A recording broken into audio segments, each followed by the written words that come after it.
I am so excited for our guest today. On the radio with me this morning on KOOL 101.7, Gary Wright. Good morning. Good morning. How are you? Very good, thank you.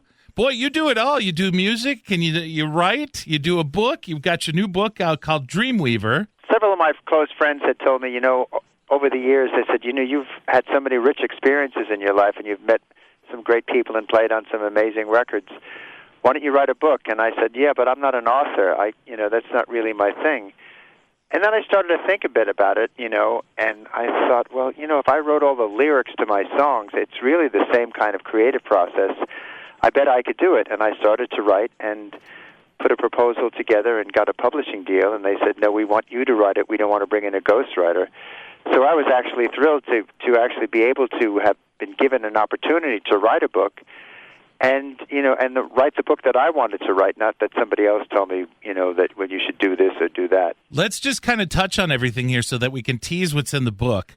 Okay. Let's start back with when you first got in music.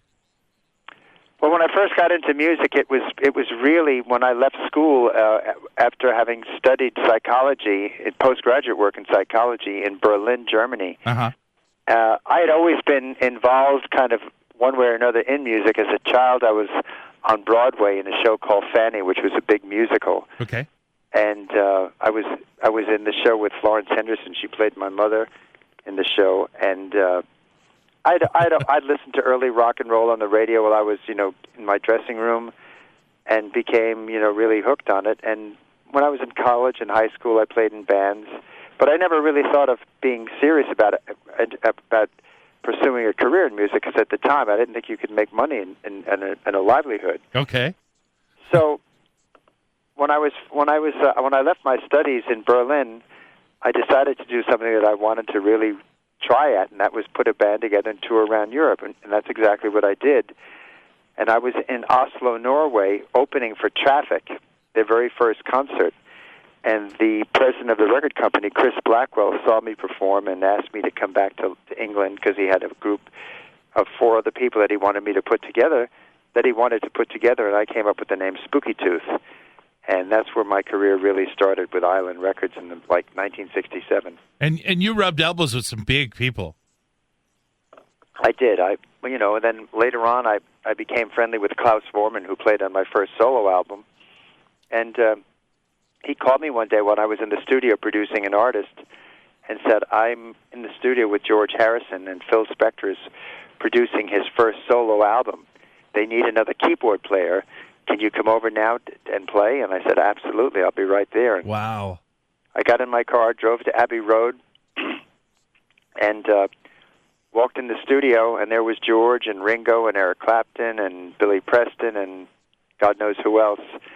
And the track we were working on was Isn't It a Pity? And George showed me the chord changes, and I wound up playing on it. I played harmonium, I think, on it. Okay. And he called me back the next day and said, come on down, and then I wound up playing on the entire album. And we very quickly became good friends because we were both interested in Eastern philosophy together, and there was an immediate bond there. Plus, when I walked into the studio, this was not a recording session that I was ever used to. There was like incense burning and pictures of Indian yogis and saints. Wow. And an incredible vibe to it. And that was who he was, and it was reflected in his music. When you first walked in the room, did you have that feeling of, oh my God, I'm here with George Harrison and Eric Clapton? I mean, did you have that little moment? Oh yeah, of course. I was very much intimidated, but George saw that. He immediately picked up on that, and he totally disarmed it, saying, take all the time you want to learn the song. We're in no rush. And I thought, wow, what a great person. He wasn't like, come on, let's go. I got a lot of work to do. Very cool. Yeah. We are talking to Gary Wright this morning, and his new book, Dreamweaver, Music Meditation and My Friendship with George Harrison, is out, and that's part of what's in the book, but we're covering a little bit of your music career, so now bring me up to date to the song that everybody knows in the name of your book, Dreamweaver. How did that song come about?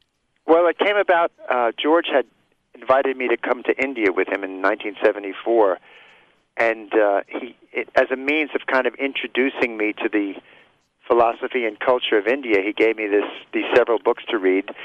one of which was called Songs of the Soul, written by Paramahansa Yogananda, an Indian yogi master. Mm-hmm.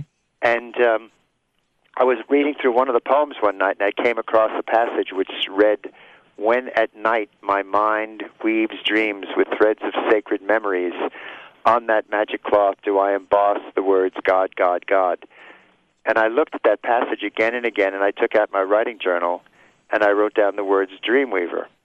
And about 9 months to a year later, I was in the countryside in England one day, and I had my acoustic guitar, and I just looked through my writing titles in my writing journal, it's possible song titles, and I saw Dreamweaver, and I just wrote the song maybe in about 45 minutes.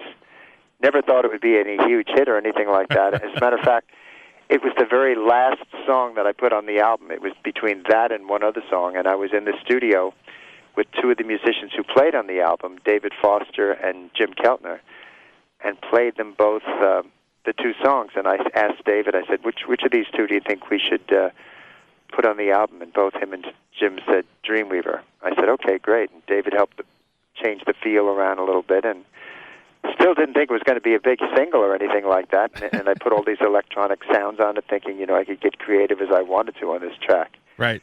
And radio jumped all over it when it came out and started playing it. And so that's how it really happened. It's always that way. When I talk to musicians and composers and everything, they always tell me, I wanted this to be the hit, but this is the one that took off. Yeah, exactly. You can't pick your hits, but you got to live with them. That's for sure. Well, I'm actually happy that it all turned out the way it is, because Dreamweaver and Love Is Alive, I'm very happy with them, and I'm very satisfied as a producer and artist that I was able to have two songs that were of that kind of ilk of creativity and percussion, and just the way the tracks still hold up today if you listen to them on radio. Oh yeah, you can put them against anything that's out nowadays, and it's crisp and sounds newly recorded. I mean, not only did you guys all put together a track that sounded great, but kudos to your engineer. Yeah, he was great. He was really good, Jay Lewis. A lot of times people forget that those are people that do work on the records as well and make them sound the way that they do. Oh, yeah. That's very, very important. So now you have had a continued friendship with George Harrison over the years then? Yes, I did. I played on all his albums, and we went to India together. We went on several holidays together, and he was a very special friend. He was really my spiritual mentor.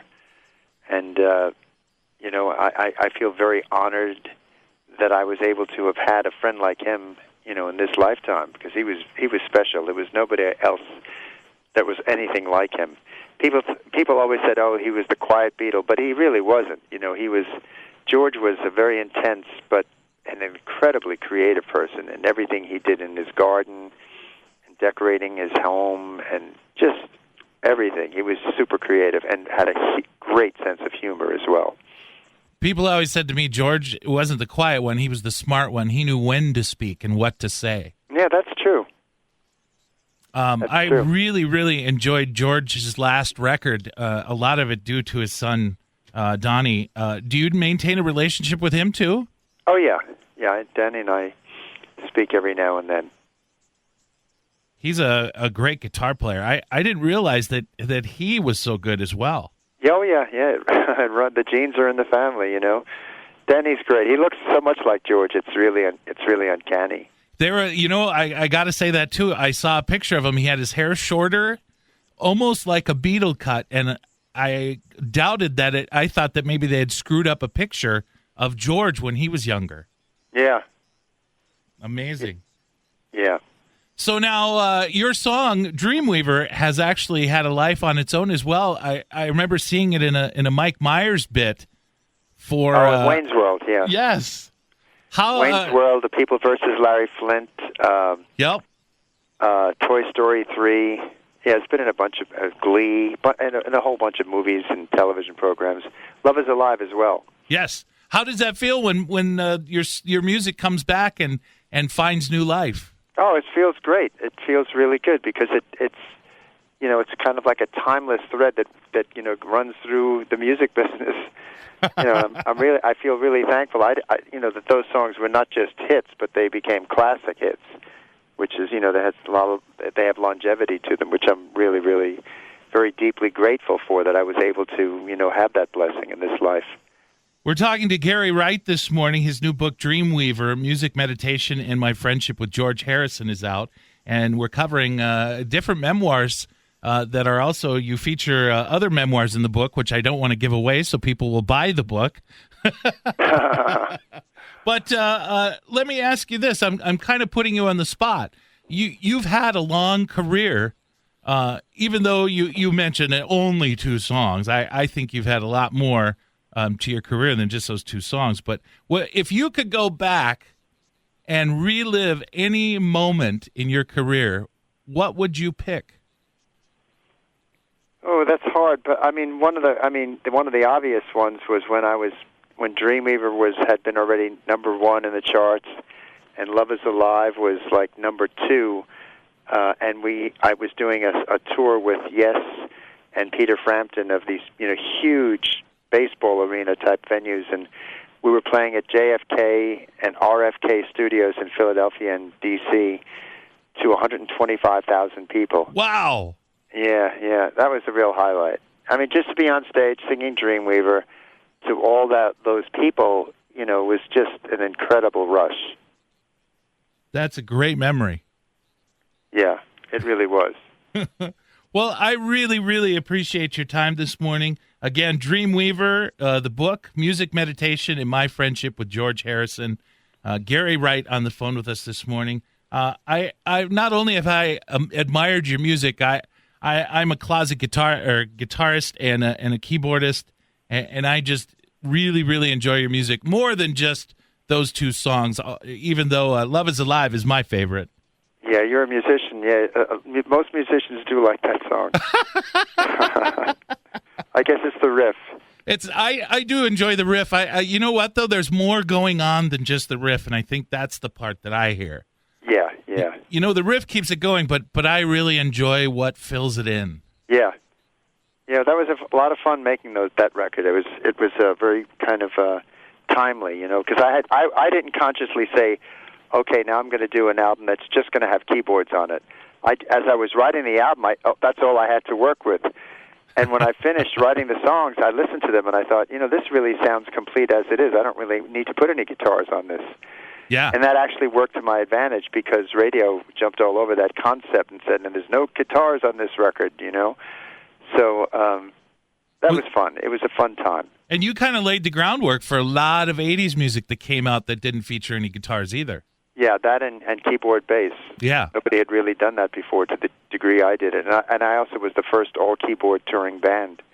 Oh, wow. Yeah. Very cool. Well, I've really enjoyed talking to you this morning, and I wish you luck on your new book, Dreamweaver. You too. Gary and have a Wright great Thanksgiving. Thank you very much. Take care.